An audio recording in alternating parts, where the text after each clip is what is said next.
Welcome to the Modcast. Today we are doing Collision, and this is the March 15th Collision? Oh, yeah. All right. What a collision it was. It collided with our schedule to actually record this thing. And it started off with some of the classic Collision opening promos with Ricochet giving us a good old. How do you like these Collision openings, Shim?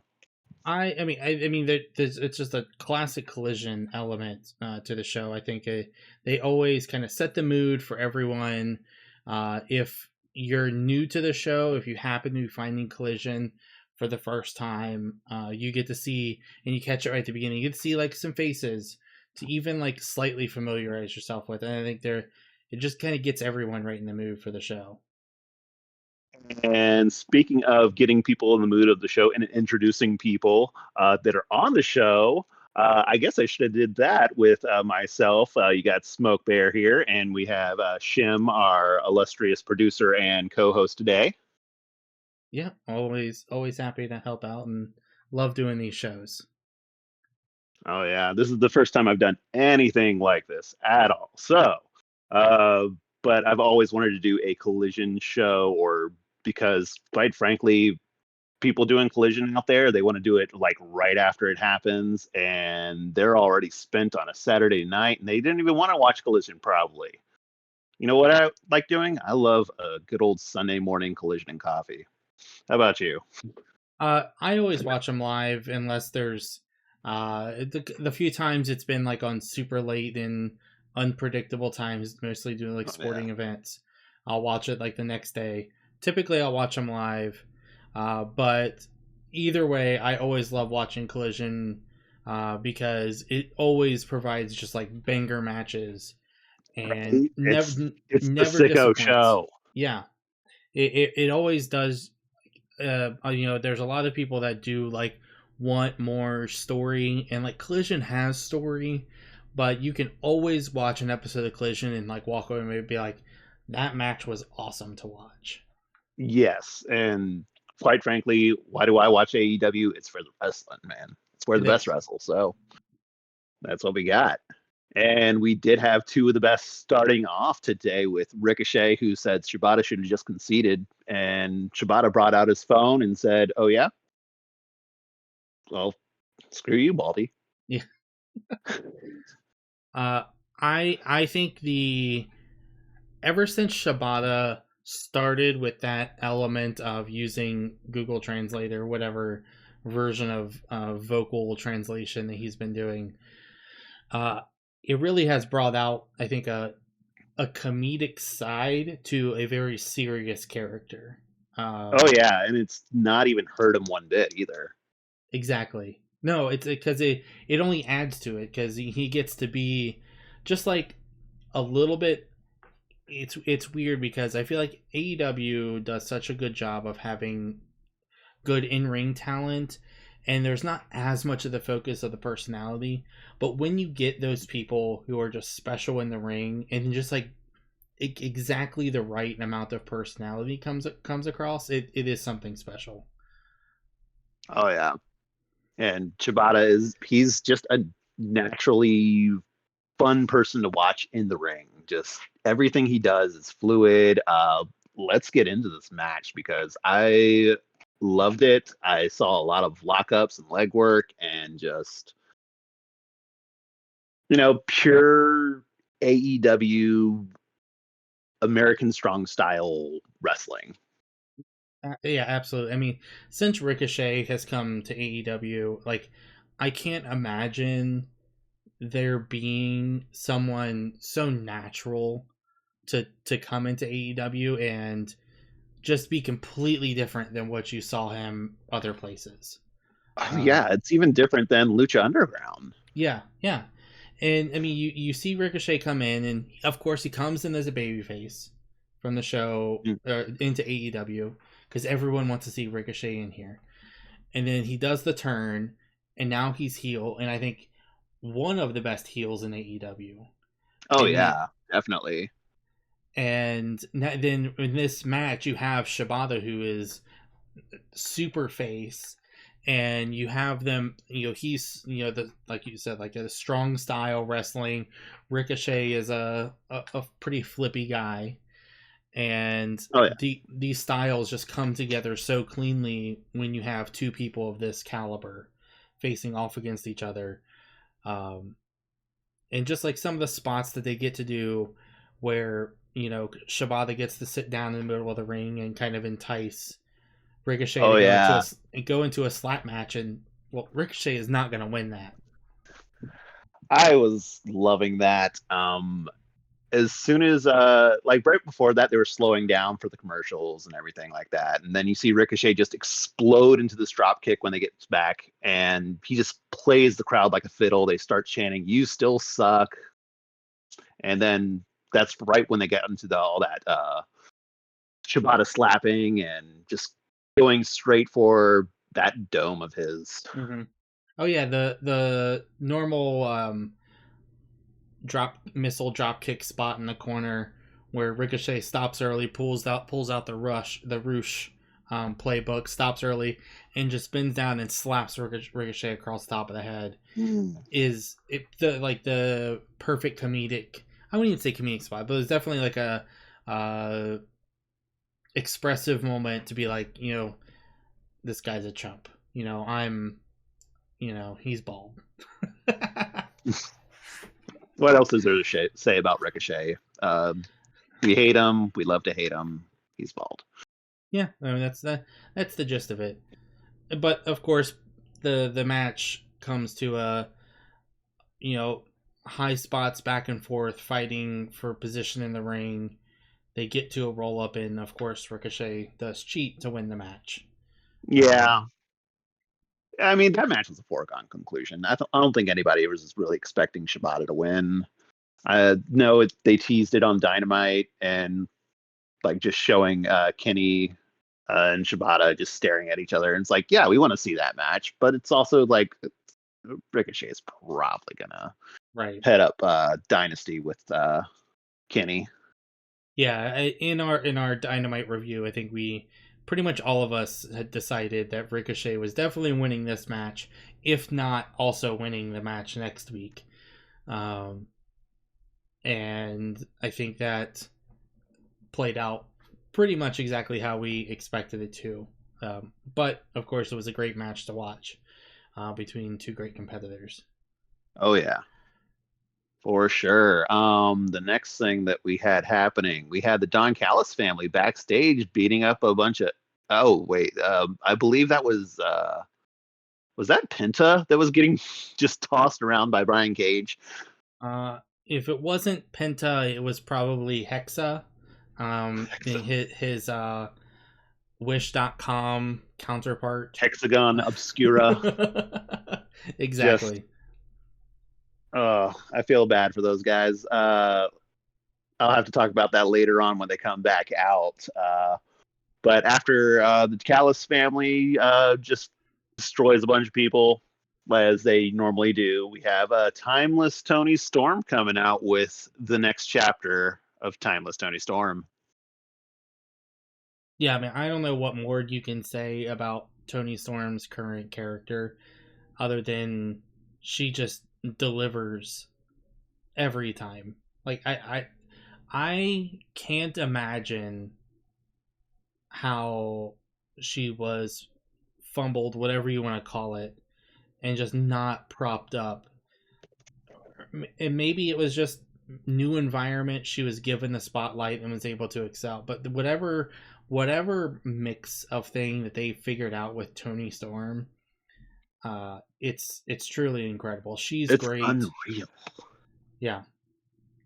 I don't know. I don't know how she does what she does so consistently.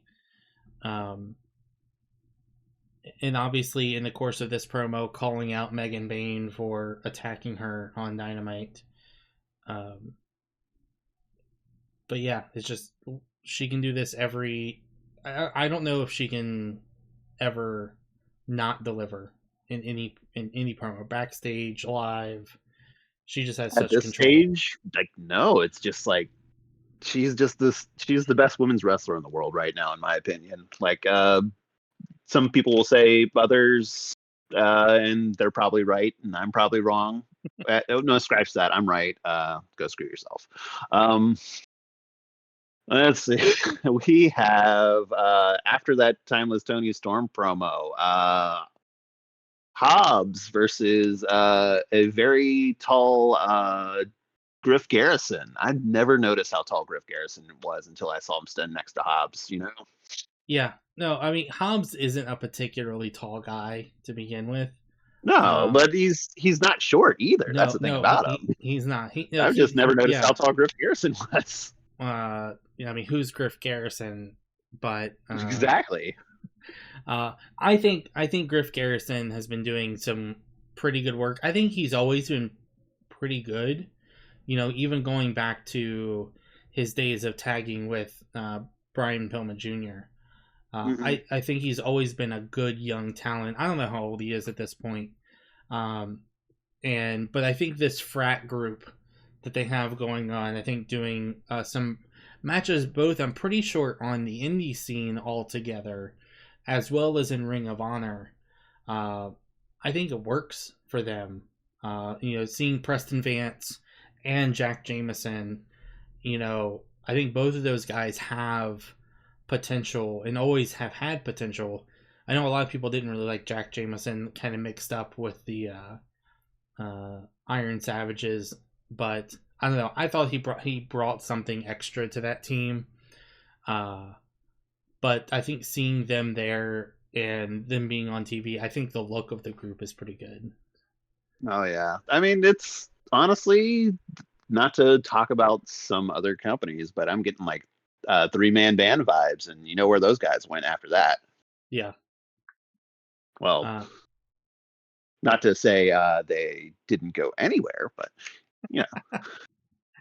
Yeah, no, I think that group's good. Obviously, this was by and large a squash match to put over Hobbs. Yeah. But Hobbs, we're in, we're out. Yep. Hobbs doing his Hobbs moves, some slams back and forth. All three members of the frat group, which I can't remember their full name. I thought it was just called the frat, wasn't it? It's something like that. But I haven't been keeping up with ROH for quite a while, so I'm not sure exactly what's going on with them. But I just know they're together and they are gonna be around. Yeah, and I think getting this spot on TV, not just like it was more than just a squash match, because all three of them got involved, right? In trying to squash Hobbs. So it wasn't purely just a squash match. It seems like maybe they're trying to give them more in-ring time, which is great. But of course, the real story comes after this match, which is when Hobbs gets jumped. Yeah, and then out come Hobbs' best friends ever, the Outrunners. Yeah, I mean, I love the Outrunners. I love the Outrunners. They're a fun little group. I feel like AEW booking sometimes is just, some people are backstage for a show, just toss them out there. They're the heroes, get them some airtime. People don't get over if they're not on TV, It's true. Yeah, and I think the Outrunners I think when we first saw them come in and they were just a jobber group, and then they started becoming more and more. And I think after their, glorified squash match on the Revolution pay-per-view, oh yeah, I think they're positioned to be on TV more. I hope their momentum does carry forward. And I think them with Hobbs is a fun combo in the short term. Oh yeah, and then Hobbs. What can you say about Hobbs? He's like good at what he does, and what he does is toss people around, and that's a very heel thing to do. So maybe one day Truth Magnum's just going to be like thrown right out of the ring, bloody mess. Who knows? Yeah, I think one thing I would like to see AEW do is really work on their meat division. Uh, Hmm. and Hobbs has always been pretty good. And I think he's gotten a few good like moments. Obviously, some injuries have hindered that here and there with him. And I would really like them to boost their meat division because I think they do have some really good talent around that, and obviously the crowd always gets into it. Um, so I think Hobbs being a face for a while as a part of that meat division, I would like to see one of the titles, maybe one of the singles titles, get kind of shifted to a quote unquote like meat division title. Um, I feel like that is the perfect role for the ROH World Championship, uh, which I thought that's what they were going to do with Hobbs for a while until Bandito came back. yeah, yeah, that definitely seemed like a possibility. I like Bandito though. I think I don't know. Who doesn't love Bandito? I think we could do an entire episode on like the potentials of ROH, of what they could do with it, what they are doing with it, because I think there's a lot of good and a lot of like, where's this going? Uh, Hmm. um, but continuing on with this Dynamite, though, we now have the at least temporary come together of the Outrunners and Hobbs, and then obviously the opposition of Don Callis family. Hmm. And that comes out a little later. But before that happened, we had Thunder Rosa cutting a hell of a promo on Megan Bain before she got clobbered. And let me tell you something. Thunder Rosa, like, okay, my day job is in the medical field. And when Thunder Rosa said, my ovaries are bigger than your brain cells, I'm like, yes, that is exactly how that works. See, your brain cells are about like 80 micrometers, and you have an ovary is about 8 centimeters. So you're talking about like 1,000 times bigger. That's just that's just how that works, Thunder. I'm Yeah, sorry to tell you. yeah, that line didn't, I don't think, was as big as a punch.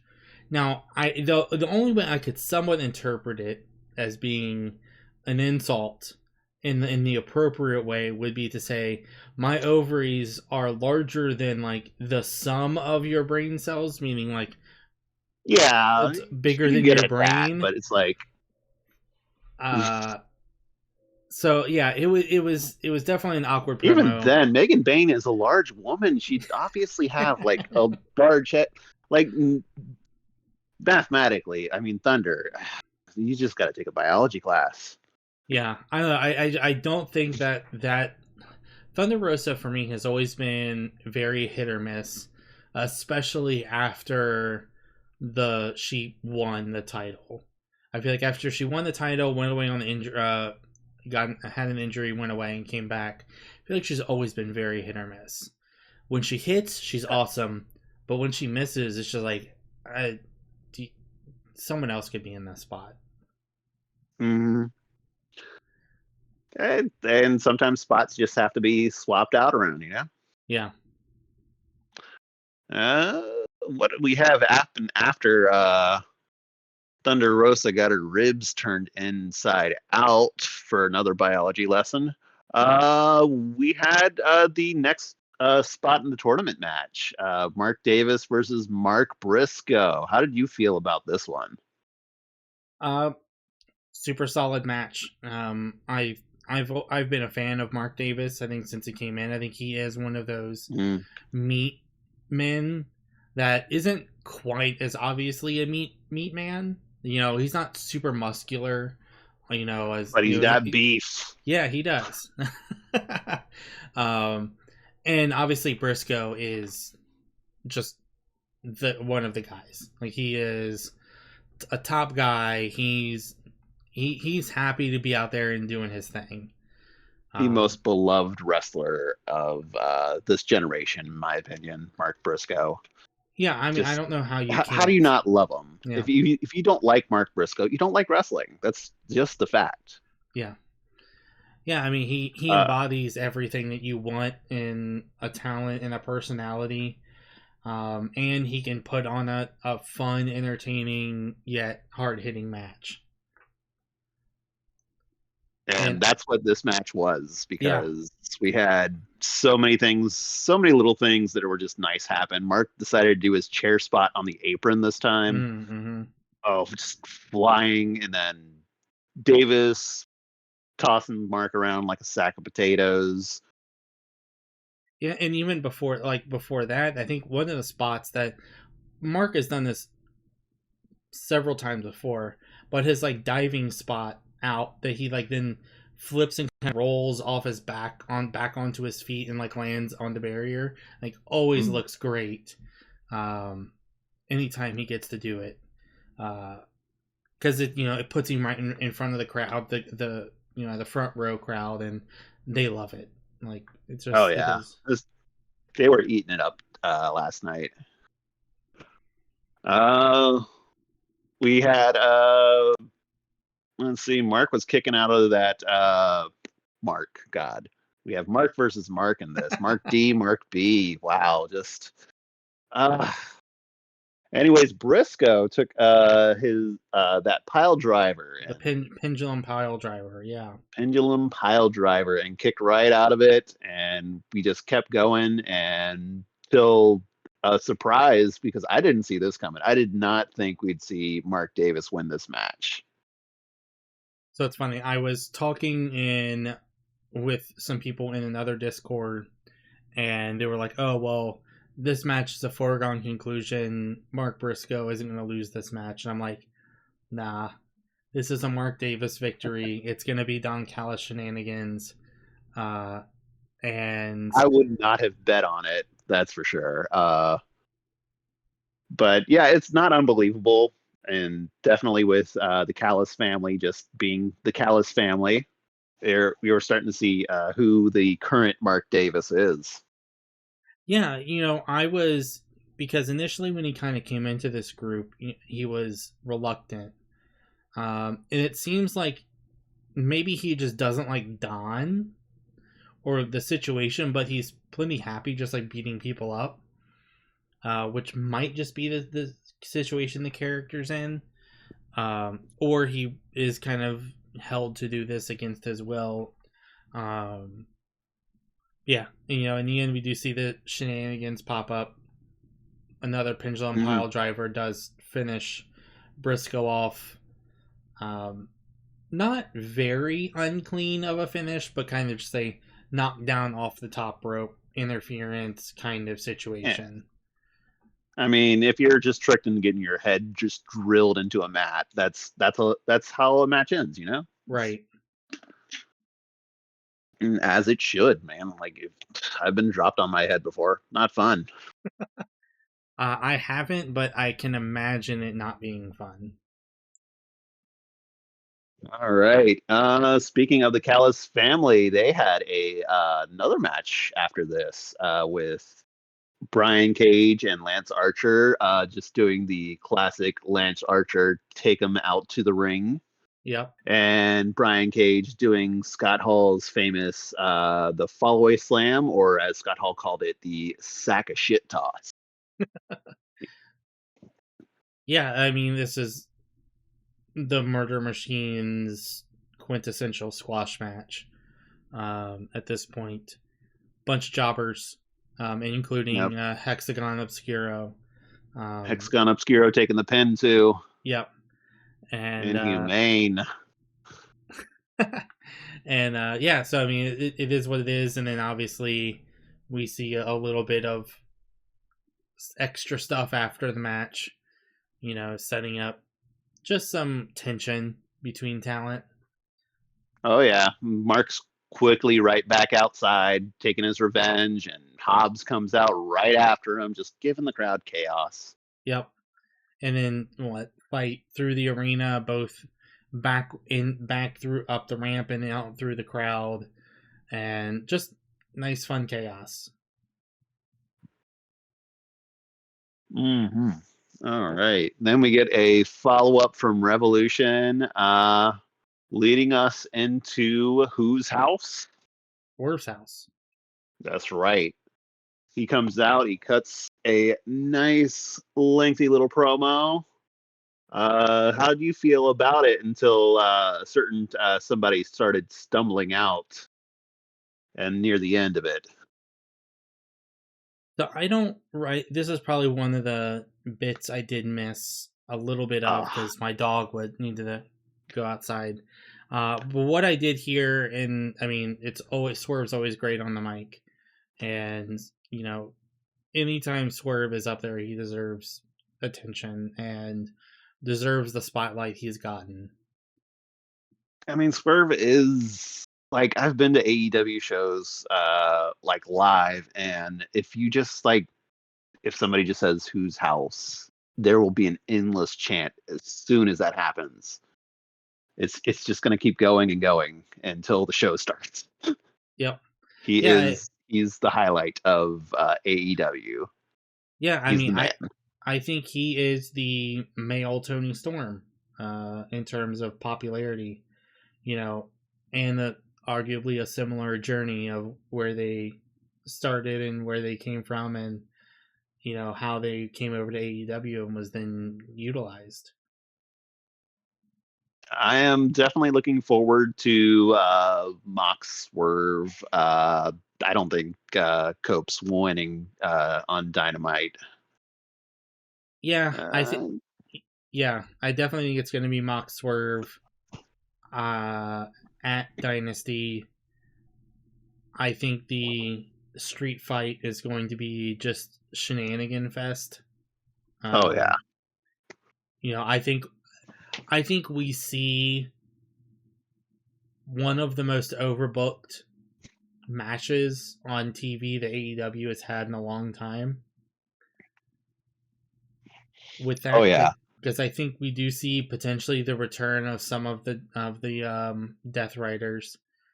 Concerto does not take you out for more than a month. That long, especially not a freaking horse like Claudio. Like, ugh. Yeah, That yeah, guy was just on a nice little vacation. He was probably just back in Switzerland, just yeah, chilling on a beach somewhere. yeah. So I wouldn't be surprised if we see some of them come back. I wouldn't be surprised if Christian gets involved here. I wouldn't be surprised if Christian costs Cope the match again. I Uh, could definitely see that. and I do think that with that, we do get another step in the Nick Wayne breaking away from Christian story that we kind of started on Wednesday as well. All right, next up we had a match. I guess that was just announced on the show because I don't remember seeing this on the card, and I'm pretty sure Tony said, "Oh, that match just went short. Let's we have a bonus match for you." We had a Yeah, Top Flight and Hologram versus STP. right. Yeah, I believe they announced this match during the ad break for like the Triller feed, calling it a standby match, which Ah, is always fun, to have the presentation of, well, I expected that squash match to go a normal length, right? I feel like yeah. when a show does not abide by logic in a lot of ways, in wrestling you need to be a little bit fuzzy with your Oh yeah. logic. But I think the idea of saying like, oh well, we had two squash matches on the show tonight. Like, no, Oh, put we out need another to, match. Yes. yeah, you Somebody's guys, panicking in the back. Jerry Lynn is like shuffling papers. Who can get out there really quick? Hologram, Top Flight, go, right? go. And it was a great match, and Like, obviously, yeah, obviously all the talent in there. I think STP is one of the top ROH groups in oh terms of yeah, a heel Lee group. Moriarty in particular. Yeah, Oh my God, that guy was just like. There was a point where Nigel just says, "Look at the Riz on him," and Tony Schiavone just not even understanding what's going on. Yeah. Finally learning what Riz means. Thought, oh, you mean the Rizzler's here? I'm like, no, not on Collision, Tony. He only shows up for the big ones. That's true. But, you know, I love Lee Moriarty. I think him and like the Pure Championship run that he is currently on, and kind of been doing that for a little while in ROH. He is so good. He has such a bright future. I don't know how old he is. I know I think in his mid-20s, maybe. I think late 20s, but Is I don't he? know. He's just like a well-built man, and Yeah. if he was given the same opportunities that I've seen other people given, he'd probably be like way up on the roster. Yeah. No, I totally agree. I think he could slot in right now and, be right there in that TNT picture alongside Daniel Garcia. I mean, obviously they have had a storied history with each Oh other yeah, already, but I think those two are so good together, especially for younger talent. And I think Lee Moriarty is the future of technical wrestling right now. We have a bunch of talent around the world that, Bryan Danielson's mostly yeah. retired at this point. Zack Sabre Jr. is, he's at the top right now.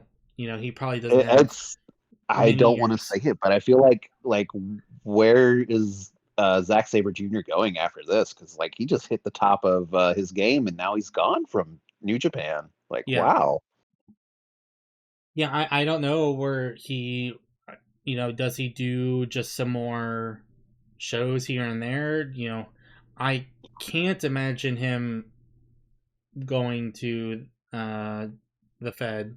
I can't, I don't know if there's realistically a spot for him in AEW on a regular basis. Yeah. I've always felt like he was great in AEW for like the Forbidden Door spot, coming Yeah, over they've put for him some. over Orange Cassidy there. Yeah. Like, what are we? This guy is presented as a real threat. I could see him coming into AEW at some point, but like right now, wow, just I don't know. Yeah, and I think we have so many technical, like there's a lot of technical talent, but I think Lee Moriarty is definitely like the future. Um, Hmm. I think in years, once he continues maturing, he will be that Zack Sabre Jr. in I 10 mean, to be a little years. inside baseball, like he's one of the guys backstage that are getting people ready. He's like Hmm. stretching them. He's that guy. So people like him. He's great. We're just waiting for him to like feud with Shane and just explode. Right. And Uh, also during this match, we had a little bit of a Harley Graham pop back up and do a little will they won't they with Beast Mortos. Like, what are we watching? I mean, one, I love Harley. Um, Oh yeah, uh, but this is Harley Graham. This is a completely different that's person, true. brother. Not to confuse the people, but Harley Graham is, I think, a an enigma of what could possibly be going on inside the mask. But this Beauty and the Beast, whatever they're doing, I love it. I love Beast I Mortos. Um, mm, Beast Mortos, another one of those people. Like, if you don't like him, are you sure you like wrestling? Just like this 20-year veteran bull man, now Ram, just destructive force of tossing tiny people. What's not to love?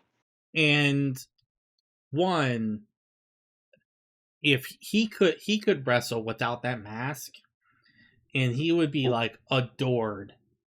And that man is fucking beautiful. From what little you Just can all those see, thirst posts. Oh, yeah. What little you can see in like his social media work, you know that is a good looking man underneath that mask. And yeah, I love him. He's obviously just great in the ring as a talent. I can't talk. And I'm glad he is now in a place that I think can actually appreciate his work. I don't think TNA appreciated his work when he was in TNA. I saw maybe a couple of his TNA matches, and I remember seeing one against Delirious right after the ROH collapse. I was like, oh man, this guy should be going over Delirious. This guy should be just like destroying him. Yeah, it's definitely one of those enigmas where when the Scott D'Amore situation, fallout, whatever you want to call it, with TNA happened, and be like, oh, we need to bring Scott into like book ROH or something, and I'm like, I wasn't huge on TNA, but the more I kind of learned about how Scott D'Amore tends to book things, and he doesn't really like putting luchadors over. I'm like, I'm not sure if that's the right place given the roster AEW has. Lucha supremacy. Yeah, I think definitely in terms of like American, rosters, the luchadors that AEW has is second to none. Even in the current spot, in the match that we're somewhat talking about, we have Hologram, who I think is one of the best in the world. Oh yeah, and it's crazy because he's been around forever, just like Moros. Yeah, and nobody really knew about him, and he was just like presented in just the way that would just elevate him perfectly. Mm-hmm. And let's see, we had Top Flight get the win out of this match too. So and stare who down are the also crew. Former luchadors. They used to be masked flippy guys. Yeah, they're classically trained as doing that. Yeah, I mean, there's so many people that probably have started as luchadors or trained as luchadors. Yeah, I mean, in this match, we had the crew looking down from the top of the ramp while this match was going on as well. Obviously, their history with Top Flight, and it seems like there was a stare down. I'm sure that'll be a match here coming soon. The crew versus Top Flight. And they've been teasing that one for a while, and I just have one question about this: how are they able to sit in those chairs with those spiky jackets? that's the mystery to me. I'm curious where they're getting those spiky jackets, because it does not seem like something would be readily available. They're just going to like the Galaxy Cons and just mugging who's ever in Shadow the Hedgehog cosplay. Right. And one last thing to touch on about Lucha. We had a promo, little vignette with Alex Abrahantes. He talked about our boys Hologram and Commander. I'm a big Commander fan. I don't know about you. Yeah, I don't know. He's another one that I don't know how you're not a fan. People like Commander. There's several people. I'm like, if you don't like this, are you? Why are you watching? What's up? Yeah, this is who it is. But he gives them a name. He calls them the Lucha Stars.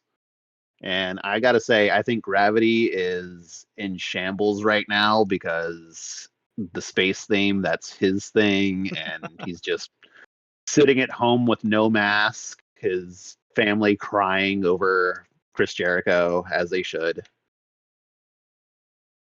Yeah. I mean, hopefully, whenever we do get Supercard of Honor, Gravity gets his revenge on Jericho, and obviously Bandito does as well.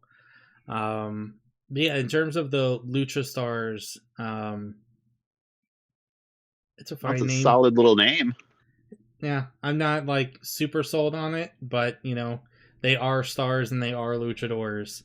So we've had so many. Yeah, How many tag teams have we seen with the name Lucha in them, and they've been like some of the most successful tag teams? Yeah, it's true. It's just a word that gets people hyped. Yeah, and I mean that tag team is really great. I mean this is just capitalizing really on I think a renewed focus over the last couple months or so of the tag team division. You know, there was a lot of work that needed to get done to kind of reestablish a tag team division in AEW. Um, and I think they are working on it slowly. I don't think it's something they should push necessarily. Yeah. I think having the belts on the Hurt Syndicate is perfect right now because obviously they're super over. They can have good matches with anyone. They can do their style of matches with anyone. And when it's appropriate to put someone else over, whoever that may be, they're gonna get a lot from that. And in the meantime, we can build up the rest of the tag division. I feel like it's going to be somebody with a manager because when you watch a Hurt Syndicate match, it's like they're just playing with them, and then MVP says, "Okay, time to kill." Yeah, I mean that's a possibility. I also think that the story that could have been told with the Outrunners match was that the Hurt Syndicate doesn't work as a team. They are two singles killers that are working, in a team but not as a team. And I feel like the story to tell is how to beat the Hurt Syndicate is by working as a team. So if we have some of these tag teams that come together that are, super aligned, which that is how Hologram and Commander have worked together. In like the few times we've seen them, they are super aligned with doing luchador stuff, right? Pretty much everything you can imagine, every flip you can think of. But I do feel like that's the story that gets told when the Hurt Syndicate do lose. Oh yeah, and I don't know if I can see the Lucha Stars being the ones to step up and do it, but I would not be terribly mad at that. I mean, I love these two guys. Every single match they do is just something to watch. Mm-hmm.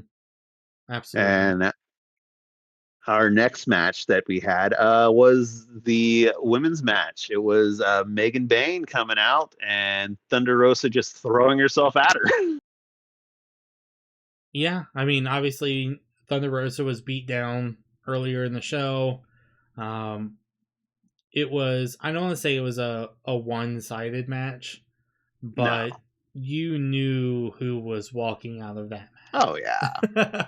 I didn't think we were going to see I think what are we doing here? It's Megan Bayne. She's here. She is the hot new thing that's going to just kill everybody.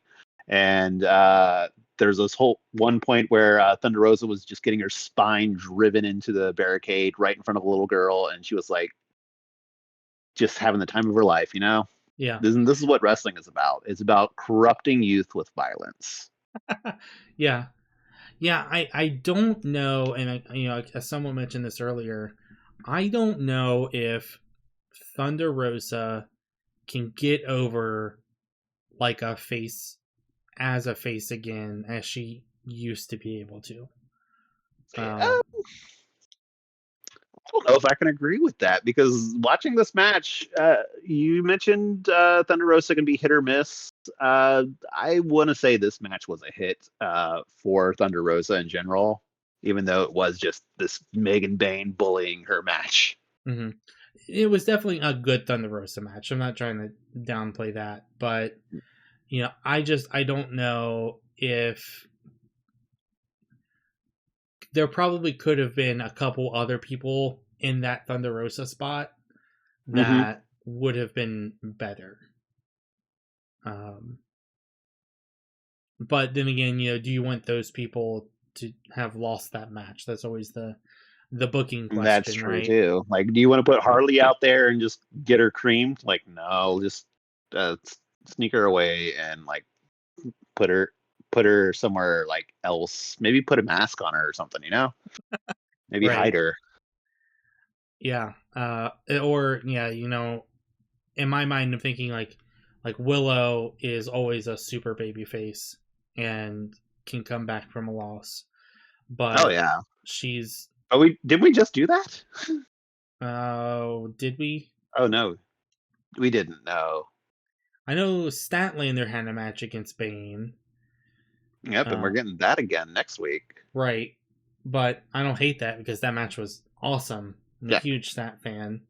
Um, yeah, so I mean, at the end of this match, Megan Bane gives Thunder Rosa the Fate's Descent, I think is what they're calling it, at the top of the I'm gonna call ramp. it the F5 because And no, then I'm another, gonna call it the deep sea diverticulitis, whatever you want to call it. yeah, and then It's the flying face buster. yes, and Thunder Rosa took it kind of bad at the top of the ramp and took it pretty good in the ring. I'd say so, yeah. Protecting her face with her knees. Yeah, Like, I don't blame you. Like, that's a tough move to take. it is. I'm not saying like boo, take it better, Oh no. but it definitely looked better in the ring than it did at the top of the ramp. Oh, for sure. And then, of course, we have her trying to then continue to beat down Thunder Rosa after the match to Statlander coming out to defend or at least save, however you want to word it, Thunder Rosa from Yep. being murdered. Oh, yeah, Tony out there too. That's true. And Tony and Thunder sharing a little moment as they were both getting dragged out of the match, or not the match because the match was over, but Yeah. the post-match beatdown. It was just hilarious to see Luther carrying Tony and Stat carrying Thunder, and they just reach out for just a little second, like the little Da Vinci painting. Yeah. Mind of God, whatever. What a show! What a show! Because that leads into the final part of the show and main event.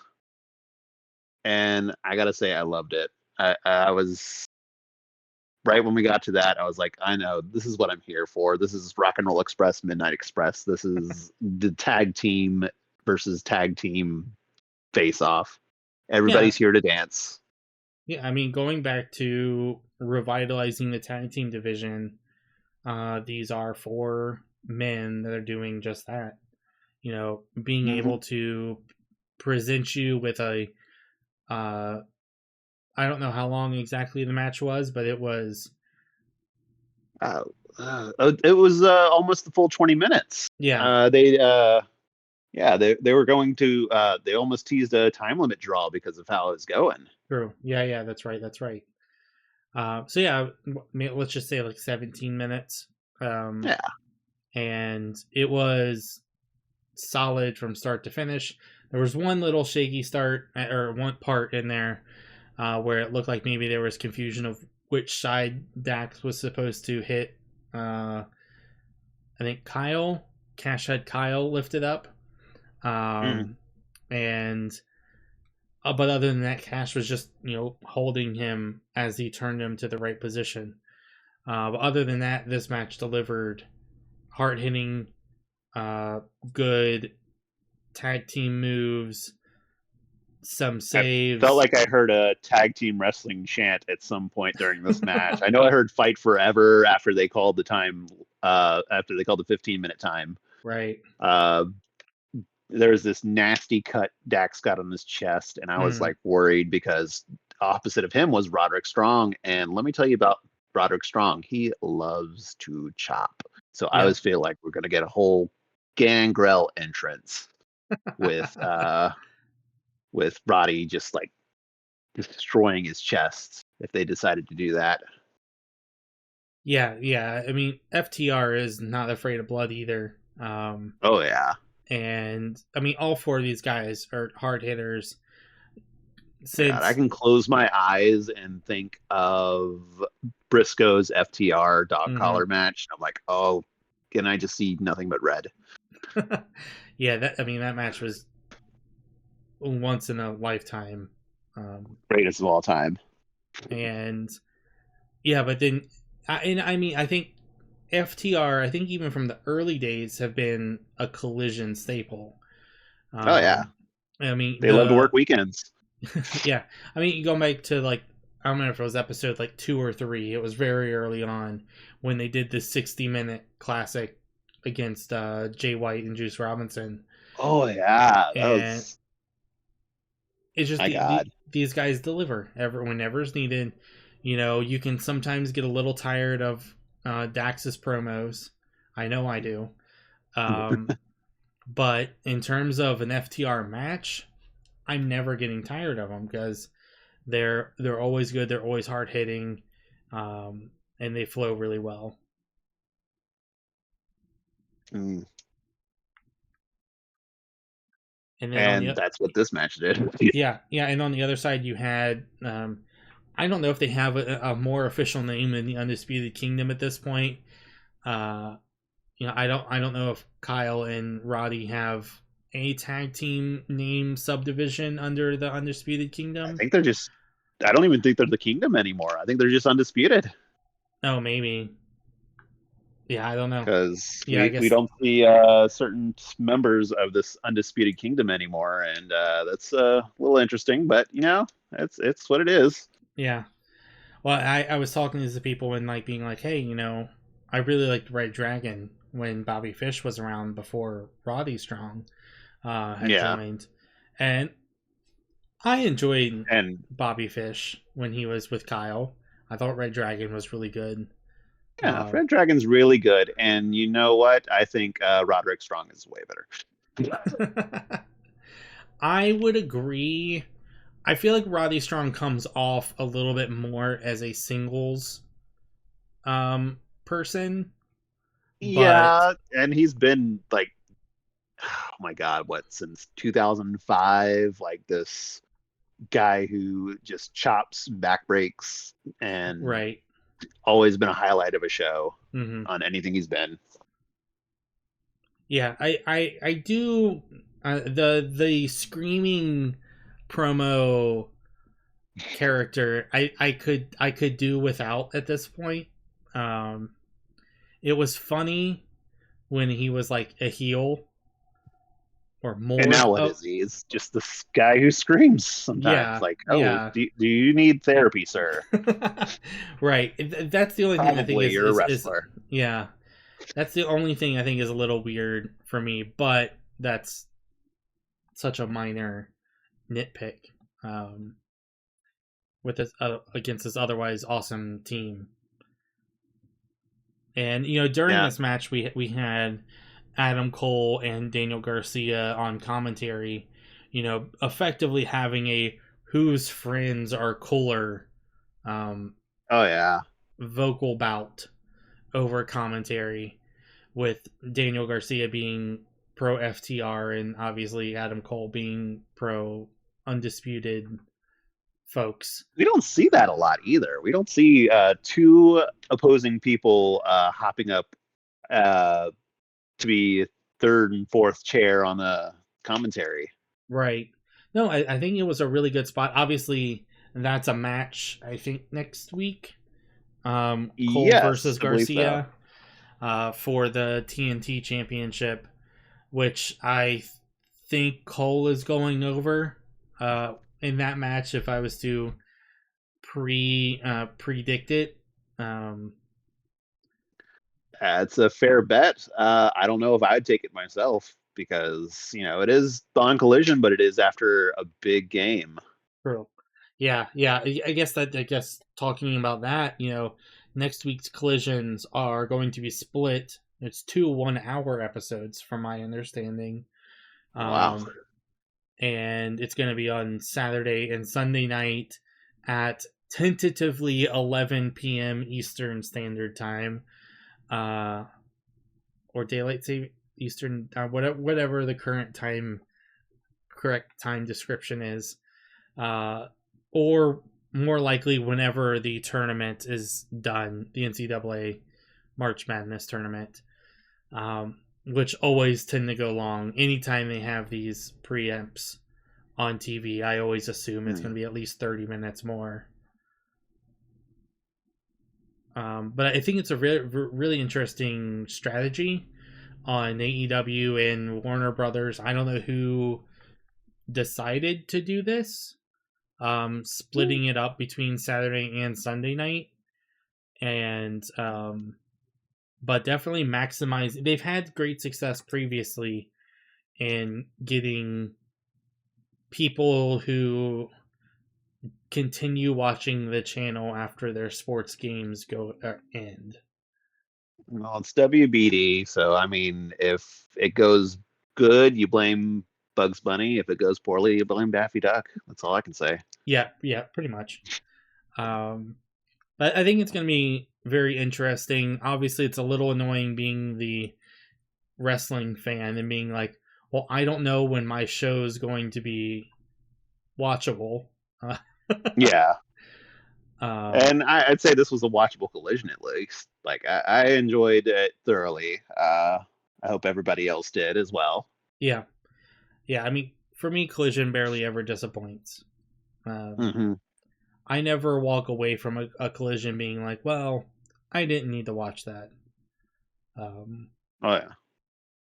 Yeah, Collision. In fact, I felt like, oh, I missed something if I didn't watch this. That's my opinion. Yeah, absolutely. Like, if you missed this, like, you missed freaking amazing tag match. You missed you missed Harley Graham. You missed Lee Moriarty. Just things that you need to see as somebody who likes wrestling. Yeah, and I think the funny part is I have watched, there's a few other channels that I watch of some content, some wrestling content of, and they don't cover Collision. They don't even really watch Collision, but they do watch Dynamite on a regular basis, and then they just get, like, every once in a while I'll hear them say something along the lines of, oh, why is this happening? And it's like, that happened on Collision. Or where did this match come up? And it's like, oh, that happened on Collision, because